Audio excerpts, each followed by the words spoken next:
শেরপুরে বাংলাদেশ পূজা উদযাপন ফ্রন্টের আয়োজনে অনুষ্ঠিত হলো বিশেষ প্রার্থনা সভা। রাজধানীর উত্তরে মাইলস্টোন স্কুল অ্যান্ড কলেজে প্রশিক্ষণ বিমান বিধ্বস্তের ঘটনায় নিহতদের আত্মার শান্তি এবং আহতদের দ্রুত সুস্থতা কামনায় মঙ্গলবার রাত ৮টার দিকে গোপালবাড়ি মন্দিরে রাষ্ট্রীয় শোক পালনের অংশ হিসেবে এই প্রার্থনা সভার আয়োজন করা হয়।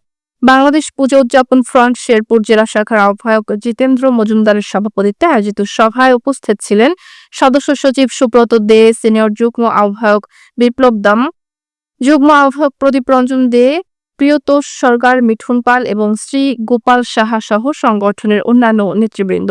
প্রার্থনা সভায় ধর্মীয় আনুষ্ঠানিকতা সম্পন্ন করেন গোপালবাড়ি মন্দিরের অন্যতম পুরোহিত গোপাল চক্রবর্তী। সকলেই প্রার্থনা করেন যেন নিহতরা চিরশান্তি লাভ করেন এবং আহতরা শীঘ্রই সুস্থ হয়ে ওঠেন। যারা মারা গেছেন তাদের আত্মার শান্তিকল্পে আমরা বাবা গোপালের কাছে প্রার্থনা করছি, হে ভগবান তাদের আত্মার শান্তি করো। যারা আহত হয়ে আছেন তারা যেন দ্রুত সুস্থ হয়ে ওঠে, এই জন্য আমরা সবাই বাবা ভগবানের কাছে আমরা আশীর্বাদ চাবো।